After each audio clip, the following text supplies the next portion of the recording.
Welcome to the Marriage Unmasked podcast. Today we are talking about something that I think happens a lot in marriages, but maybe it just isn't discussed because it's such a normal thing. We're talking about the silent weapon, which is silence, right? It is the silent treatment. And so the silent treatment, it's really something that's kind of sneaky. Sometimes people look at it as it's like even a good thing, but really what it is it's passive aggressive communication.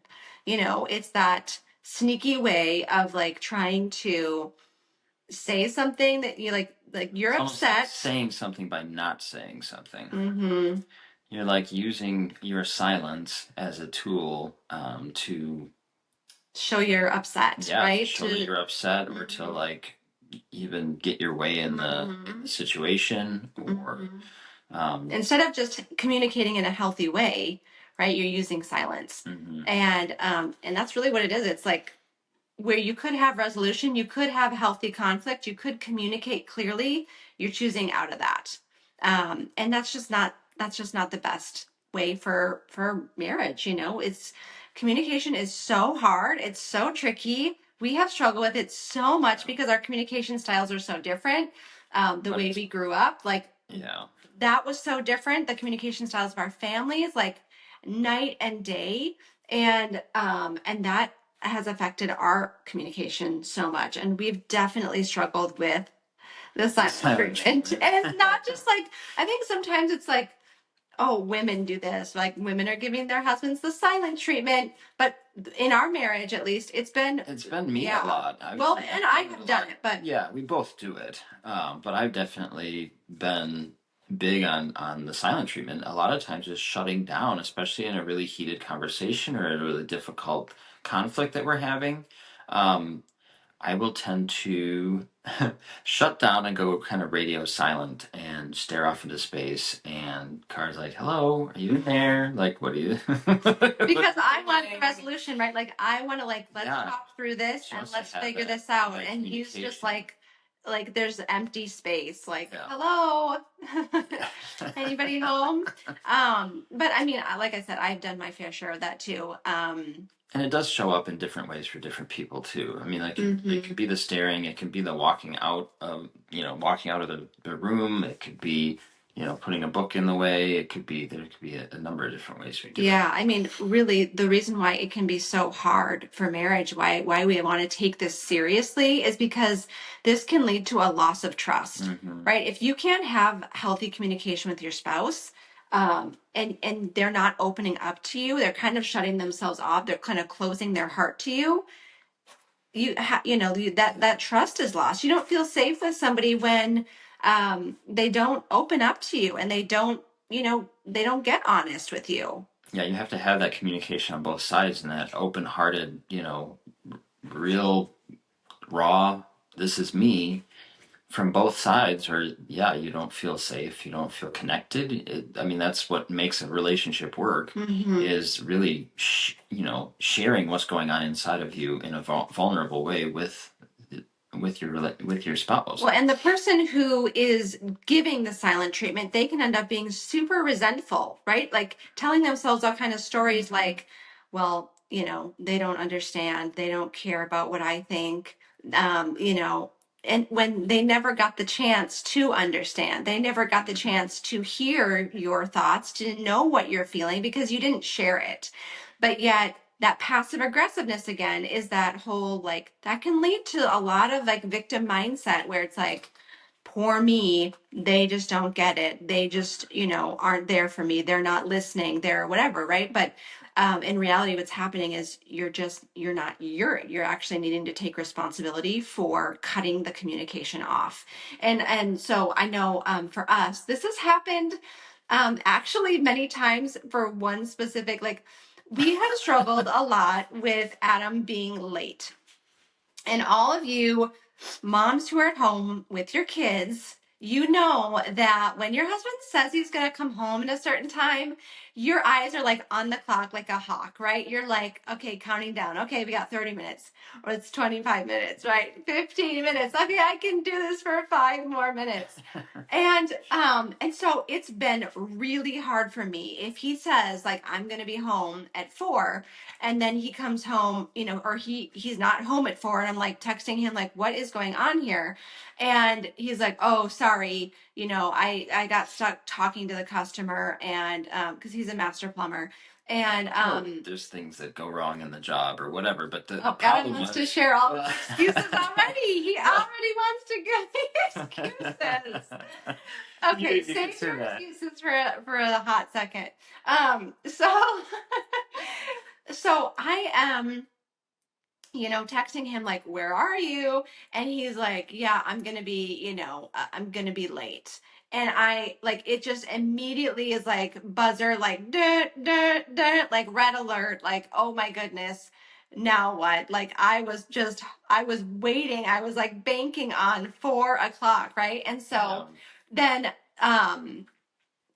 what I used to do is like we would like get into like a texting thing, right? Like text back and forth, and yeah, so upset, or voice texting, right? So upset, and then we realized, okay, that's not helpful. So then we were like, okay, well, when he gets home, we're gonna have a conversation. Well, that hasn't always been helpful either, because we've gotten to this place where he gives the silent treatment. So like I am, what I'm doing is I'm coming into it like really blamey, right? Like I'm upset. She's high emotion at the time, so she's coming at it from a lot of high, strong emotion, which is valid. She has those emotions, but she's also like, it can become a bit for me, like, how do I deal with this? How am I going to talk to her when she's coming at me with that kind of energy? And I'm not just emotional. I'm like going into accusation or blame. Like, I can't believe you did this again. You're always late. You always prioritize your work over your family. I don't know why it doesn't matter to you, why you can't keep your word. Things like that, where it's like intense accusation. And then what happens is, after I'm done saying these things, I'm looking at him like, okay, respond.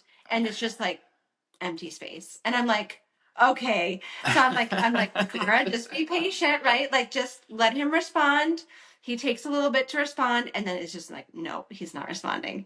He's not responding. And I'm like, the steam's starting to come out my ears, and I'm like, visibly. yeah. And I am like, then I'm gonna snap again. Like, don't you have anything to say? Like, don't you like, And so it's like, and that can be even worse. So like, explain to us what is going on in your heart, in your head, when you're giving me the silent treatment in that example. There can be several things going on in that example. I would say the first is like a kind of like an emotional overwhelm.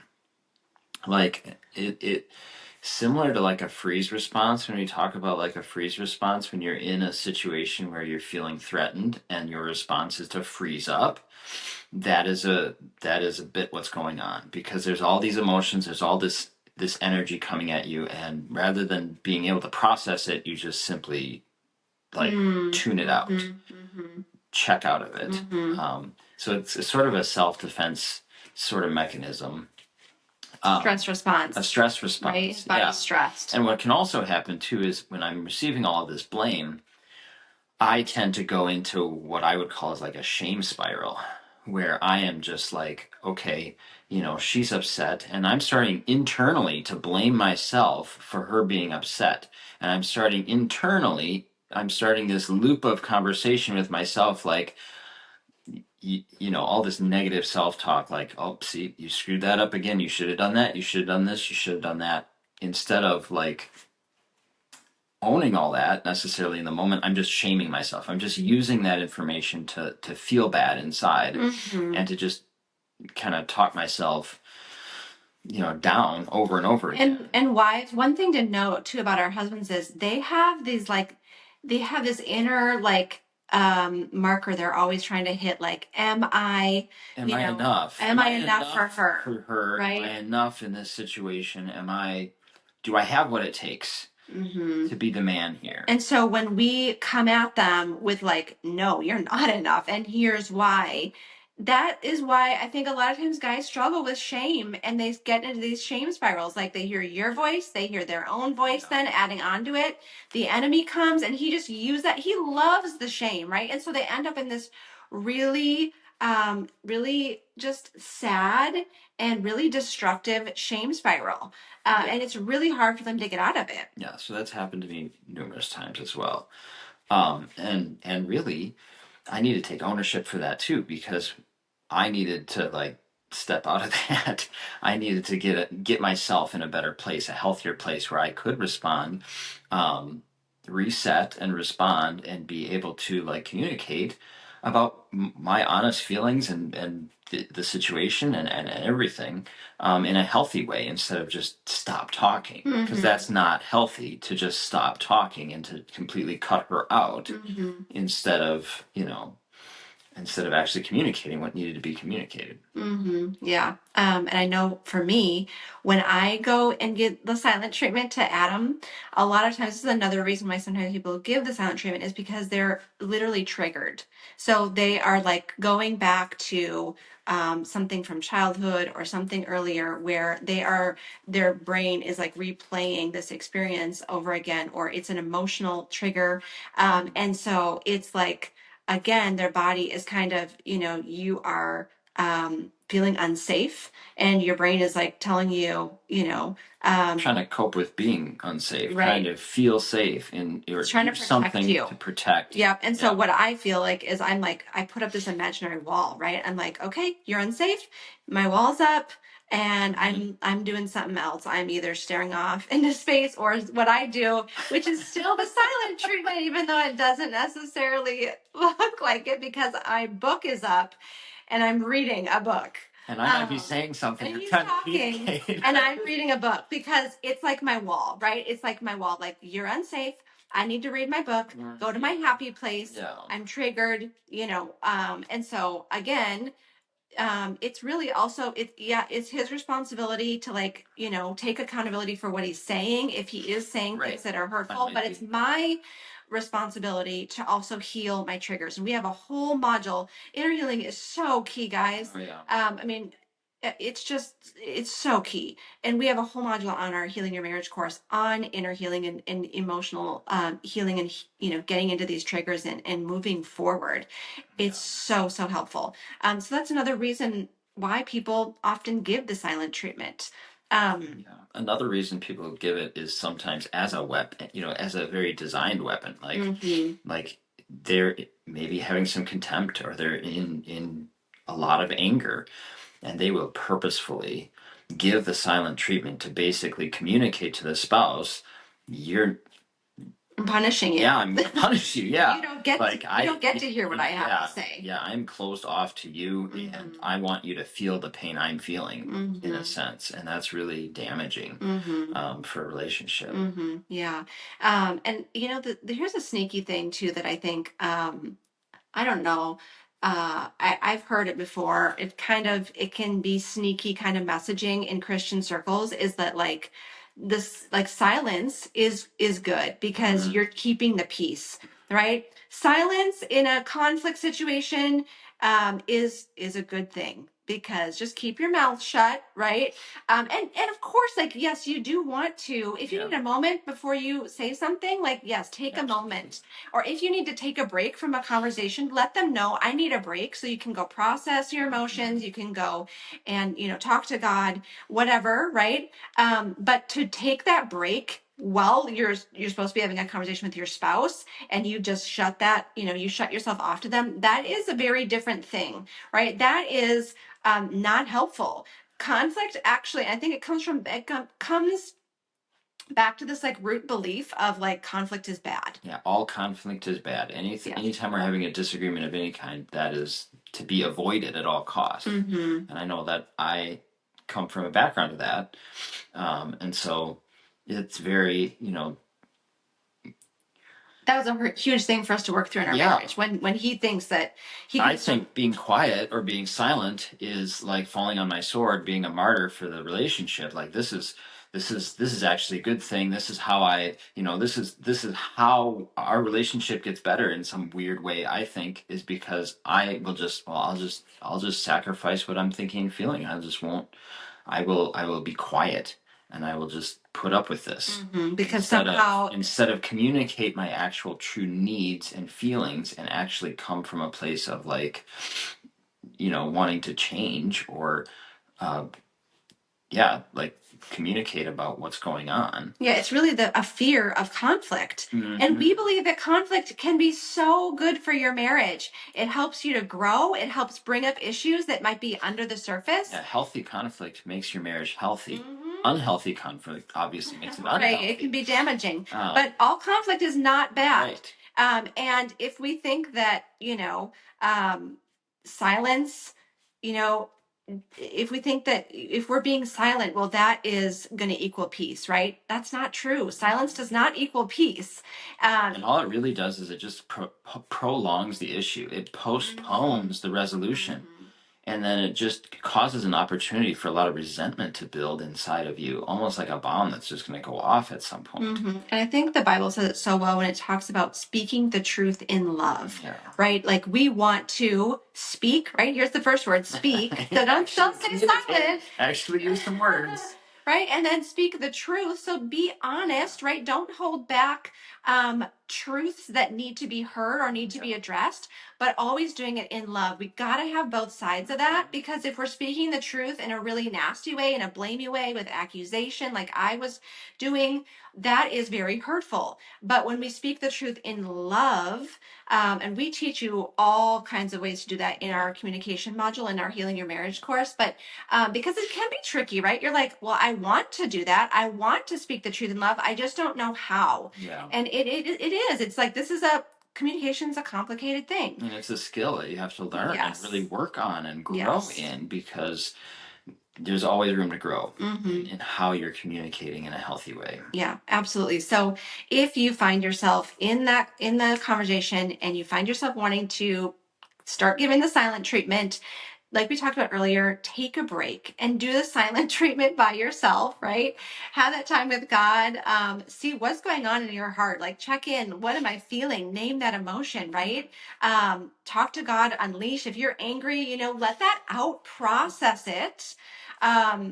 Maybe see like what is going on. Why am I so upset? Am I triggered, right? Am I trying to punish them? Am I shutting down because I'm overwhelmed? Get really curious about what's going on inside of you, and get actually curious about what's actually happening in that conversation, the conflict that's happening. Yeah. And then also invite God into the situation and pray about it, and like, God, how do you see me in this situation? God, how are you seeing my spouse? Like that can bring a lot of that feelings of compassion back to like, oh yeah, well of course, we're on the same page.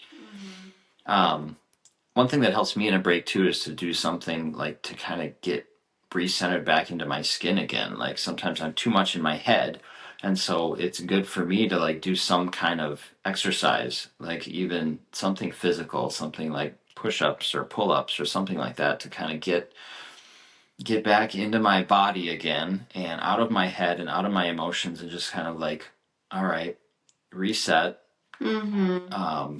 get back into a good place again, so that I can come at the conversation from a place of peace and being grounded and strong again. And then also just kind of get accountable, right? Like think about, where am I responsible for what's happening in this conversation? Because when you come back to the conversation, it's really helpful if you can go ahead and start it by taking some ownership over how you were showing up, or like even just saying like, hey, I was feeling like I was starting to shut down. And so I want to take that break to like, get back into a, healthy place. Or, whatever the accountability is. For me, earlier in the example, I would have been taking accountability for, hey, I'm so sorry for blaming you, for accusing you, because those things need to be taken accountability for. And that can also start the forgiveness process, which is needed, right? If you have a lot of silent treatment happening in your marriage, start the forgiveness process. We believe it's a process. It's not just a say sorry and then everything should be better. we really believe that we actually teach a 5-step process, and it's really helpful because Yeah. we don't want you to just ignore what's going on in your own heart. That's actually part of the process, is to process those emotions. And when this might come up for you over and over and over again, and you have to continually choose to forgive and continually walk through that process. And that's okay, and it's totally normal. But to begin that process and realize, hey, I do need to forgive, because otherwise I'm kind of getting stuck here. I feel like I can't trust him because he keeps giving me the silent treatment, right? So start that forgiveness process. I think one other thing that really, really helps with this whole topic of, the silent treatment, is to really practice weekly check-ins. Have a regular practice of communicating on a regular basis, so you're getting to some of these things before they become a big issue. Yeah. And that you're just staying connected with each other. Yeah, and this isn't like so we give this to our clients. So you give a weekly check-in. It's a bonus with our course. Yep, and we practice it ourselves, the same thing. And it really does. It helps us to not just stay surface level, right? But to go deeper and get into like some of the things that might be we just kind of are stuffing down, but talk about them in a healthy way. We both know, right? Here we're coming together to do this check-in. And so it can be really helpful to just make that a part. It's kind of like a date, right? We tell people, like, yeah, make a little date time out of it, right? Like, make it fun, and it's not something that you should dread. I look forward to it. Yeah, it's a good thing. Yeah, it really is. And it brings to surface things that might have been kind of underneath and then causing major issues down the road. And it does it in a safe place, because you're in a safe place of a check-in. So you're already coming to this knowing that you're going to be discussing some of these things, rather than it just explodes out of nowhere when nobody's ready for it and nobody's in a good state of mind for it. Yeah. So we hope this was so helpful for you. Knowing that you're not alone when you experience this. It's not just a man or a woman issue. This is a both issue, right? And there are so many great tools, and there's so many great actions that you can start practicing to move forward and grow out of this. Lay down that silent weapon. Yeah. Please let us know, guys, if you have any questions. If you need any further help, reach out for coaching, or check out our Healing Your Marriage course, because it really is just dynamite for helping you grow and get more connected in your marriage.